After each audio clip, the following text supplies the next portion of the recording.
परम पूज्य गुरुदेव गोपाल मणि जी महाराज जी के चरणों में वंदन करता हूं। यहाँ पर शंकराचार्य जी के जो प्रतिनिधि के तौर पर स्वामी त्रिभुवन दास जी बैठे हैं, उनको भी नमन करता हूं। और जो हमारे डॉक्टर तरुण कोठारी जी हैं समेत यहाँ पर हमारे साहिल गोयल जी हैं और जितने भी यहाँ पर हमारे साथी कार्यकर्ता बंधु हैं, सभी को प्रणाम करता हूं और अभिनंदन करता हूं।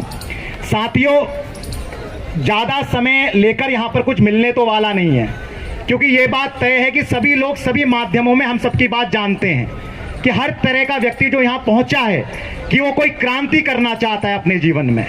देखिए, हमने गौ की जितनी भी शरण हमने गौ माता के लिए हमने देखा, गाय एकमात्र ऐसी देवी है और अपने आप में एकमात्र ऐसी भगवती है जो क्रांति की देवी भी है और शांति की देवी भी है। अकेले ऐसी तत्व है इस देश के अंदर पे जिसके आधार पे इस देश में क्रांतियों का सृजन हुआ किया है। इस देश में जब आंदोलन नहीं हुआ करते थे, इस देश में जब लोग निर्वीर हो चुके थे, कायर बन चुके थे, एकमात्र तरंग अगर किसी की थी तो स्वयं गाय की थी, जिसकी बात सुनकर यहाँ पर ऋषि भी अपनी आंख खोल देते थे और बड़े से बड़े क्षत्रिय जो अपने आप में नपुंसक होकर अर्जुन की तरह एकदम रन्नल्ला की तरह नाच रहे थे, वो राजा विराट की गौशाला में भी गौरक्षा के लिए खड़े होकर पुरुषार्थ को धारण कर देते थे। ये वीरों की ऐसी धरती है और ऐसे वीरों की धरती आज वीर विहीन आखिर कैसे हो गई? प्रश्न इस बात का है, राजीव भाई दीक्षित जी ने जिस देश के अंदर बलिदान देकर दिखा हो, इस देश के अंदर पे जहां की संत परंपराओं ने यह सिखाया हो कि राष्ट्र के अंदर पे सत्ता अगर व्यवस्था कहीं पर भी क्रूर हो जाती हो, सत्ताएं व्यवस्थाएं जहां पर भी धृतराष्ट्र बन जाती हो, तो ऐसे धृतराष्ट्रों के आगे आंख में पट्टी बांध के गांधारी नहीं बना करते। इस देश की परिपाटी में यह बात हमें समझनी पड़ेगी कि अगर हम किसी नेता को पसंद करते हैं, किसी राजनेता को पसंद करते हैं, किसी पार्टी किसी दल को पसंद करते हैं, यह आपकी व्यक्तिगत पसंद है, इसमें किसी को आपत्ति नहीं होनी चाहिए।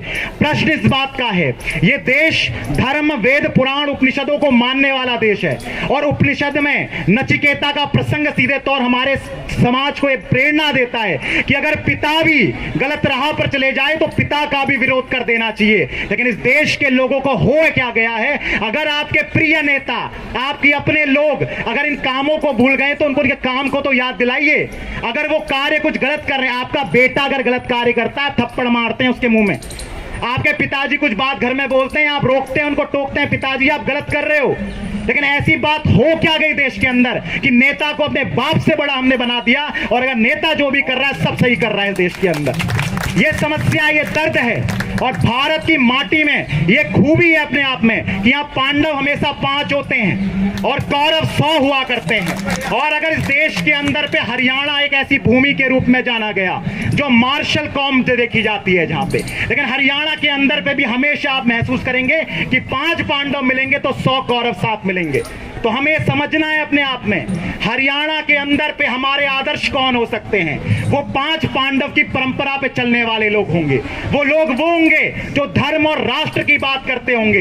वो लोग होंगे जो सत्य को सत्यता के साथ कहने की बात और जज्बा रखते होंगे। वो लोग ये नहीं होंगे जो गांधारी की तरह पट्टी आंखों में बांधे और जो हो रहा है अच्छा हो रहा है, जो होगा अच्छा होगा, इसी बात का गुणगान करके चले।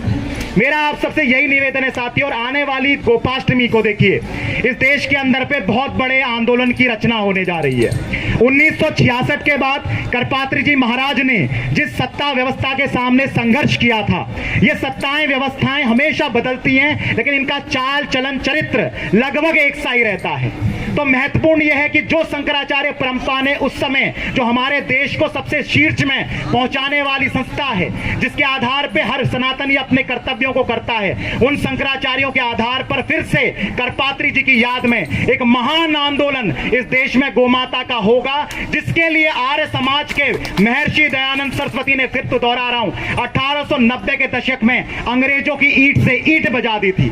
ऋषि दयानंद ने अपनी पहली आंदोलन अगर देश में प्रारंभ किया तो आंदोलन गोरक्षा का आंदोलन था। क्या ऋषि दयानंद जी को यह नहीं पता था कि उस समय पे अंग्रेजों का राज है? उन्हें यह सब पता था। लेकिन इस देश की क्रांतिकारी गतिविधि और इतना जबरदस्त आंदोलन किया था महर्षि दयानंद सरस्वती ने कि विक्टोरिया जो ब्रिटेन की रानी है उसको लैंसडाउन को चिट्ठी लिखनी पड़ी और यह कहना पड़ा भैया कि इस देश के अंदर जो गोरक्षा आंदोलन है यह आजादी के आंदोलन से भी खतरनाक आंदोलन है। अगर इन आंदोलनों को नहीं रोका गया तो अंग्रेजों की नस्लें नहीं बचेगी इस देश के अंदर पे। तो सोचिए क्या प्रेरणा गाय के पास है। और इसी के रूप में नामधारी सूत्रधारियों का इतिहास याद कीजिएगा। और 1857 में एक बात और दोहराना चाहता हूं, एक आरटीआई 2021 में हमने लगाई थी। 14 जून को आरटीआई निकलकर सामने आई और इस देश को हमने बताया, इस सीधे गौ माता की कृपा से कि को लगाई गई, उसमें गौ की हत्या करके, उसके रक्त का प्रयोग करके, उसको वीरो सेल के साथ कल्चर करके हर सनातनी के अंग में डाल दिया गया, उसकी शिराओं में डाल दिया गया। आपका स्वास्थ्य ही नष्ट नहीं हुआ, आपका धर्म भी भ्रष्ट इस देश की सरकारों ने कर दिया। आपको पता है 1857 में क्या हुआ था? मंगल पांडे का एक ही दर्द था अपने आप में। क्या मंगल पांडे को यह नहीं पता था कि वो अंग्रेजों का नौकर है? क्या मंगल पांडे ये नहीं जानता था कि उसको सबसे अच्छी नौकरी कभी मिल नहीं सकती अपने आप में? सुभाष चंद्र बोस ने ICS की परीक्षा को तुरंत करते ही लात मारा, क्योंकि वो जानते थे अंग्रेजों के कुचक्र क्या हैं। क्या मंगल पांडे जी को यह बात पता नहीं थी? लेकिन फिर भी वही नौकरी कर रहे थे। लेकिन फर्क किस बात का निकल कर आया, महसूस कीजिएगा अपने आप में। जब मंगल पांडे को पता लगा, कहानी यही चलती है कि जैसे ही चरम पर जो गऊ का चरम लगाया जाता है, उसको मुंह से खोला जाता है और यह करने से मेरा धर्म भ्रष्ट होता है, तो इस देश में निर्वीर बना हुआ मंगल पांडे गौ भक्त के कारण ऐसा वीर बन गया कि मेजर ह्यूसन की छाती में गोली दाग दी उसने। और सोचिए, ये देश 1857 से चलकर आज तक आजाद तो हो गया, जैसी भी आजादी हुई हो, सत्ता का हस्तांतरण हुआ हो, लेकिन आज तक गौ माता इस देश की आजादी की मूल रही। आज तक उसको आजाद नहीं करा पाए हम, उसको माता का सम्मान नहीं दिला पाया। इसी चीज को लेकर पूज्य गुरुदेव गोपाल मणि जी महाराज जी ने जो बीड़ा उठाया था, शंकराचार्य जी महाराज से लेकर इस देश के समस्त कथावाचक, सब साधु संत इस बार एक मत हो चुके हैं। और मैं यहां भी निवेदन करना चाहता हूं, जितने हमारे साथी हैं यहाँ पर, जितने भाई बंधु यहाँ बैठे हैं, कि आने वाला जो गोपाष्टमी का आंदोलन होने वाला है, ये एक ऐसा आंदोलन का मौका हम सभी को मिल रहा है इस भारत में। मैं आपको एक बात बता देना चाहता हूं कि गौ माता का ये आंदोलन आपके जीवन का, आपको वो आंदोलन मिलेगा जो आप इस धरना प्रदर्शन में करने की कोशिश कर रहे हैं। ये सब काम करने का असली मौका आपको गोपाष्टमी में मिलेगा। और दिल्ली में देश का जो रामलीला मैदान है, गवाह बनेगा इस देश में अब की बार। ये इस बार काम होगा और आर होगा या पार होगा। गौ माता को राष्ट्र माता का सम्मान दिला के गोवंश हत्या मुक्त भारत बनेगा, क्योंकि गौ माता केवल एक चाबी नहीं है, सत्ता और व्यवस्था के परिवर्तन की है, मास्टर की है। अगर आपको खेत बचाने हैं तो गाय बचानी पड़ेगी, अगर किसान बचाने हैं बैल बचाने पड़ेंगे। जब से बैल रोए हैं तब से किसान रो रहा है इस देश का।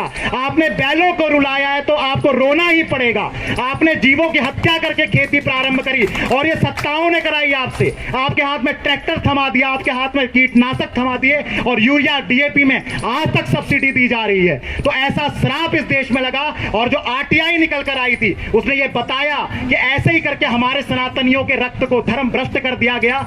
आज लोग मर रहे हैं गौ के श्राप से, आज मर रहे हैं उसके अंदर के जितने रसायन उसमें तड़प तड़प के मर रहे हैं, सड़क पर चलते चलते मर रहे हैं। लोगों ने बूस्टर देने से मना किया। क्रांतिकारी साथियों की ताकत है अपने आप में। इस देश में जो काम इन युवाओं ने करके दिखाया है, युगों तक एक कार्य करने की क्षमता बहुत चुनिंदा लोग रखा करते हैं। इन लोगों को इनके वर्तमान कालों में समझा नहीं जाता, लेकिन आने वाले समय पर, आने वाले 10 साल बाद आज की सत्ता कहीं होगी और ये लोग कहीं होंगे। ये इतिहास बनेगा इस देश के अंदर। और जंतर मंतर की इस भूमि से हम ये निवेदन करते हैं सभी से, सच्चे मन से जितने मुद्दे हमारे होते हैं, देखिए कई मुद्दों में आप सहमत हो या ना हो, लेकिन दिल से मान लीजिएगा ये सारे मुद्दे आपके राष्ट्र के उत्थान और कल्याण के लिए हैं। एक भी मुद्दा ऐसा नहीं है जो इस राष्ट्र के उत्थान के लिए ना हो। भले ही हमारी समझ कितनी है वो बात अलग है। और सीधे तौर पे आप सबको निवेदन, गोपाष्टमी के लिए बहुत बहुत प्रणाम। अपनी वाणी को विराम। बोलिए गौ माता की जय। माँ जो है एक ऐसा महामंत्र है जिसको गाय बोलती है। ये एक ऐसा मंत्र है जो कोई गुरु आपको नहीं सिखाता। ये कोई ऐसा मंत्र नहीं है जिसके लिए आपको दीक्षा लेनी पड़ती है। ये प्रकृति का स्वर है, माँ का स्वर है। इस माँ के स्वर को हमें गाना चाहिए, क्योंकि ये स्वर अपने आप में स्वयं गौ माता देती है, जो इस देश की पहली गुरु है, अपने आप में जगत गुरु है और जगत माता भुवनेश्वरी है। ऐसी गौ माता को प्रणाम, अपनी वाणी को विराम। बोलिए गौ माता की बात चली।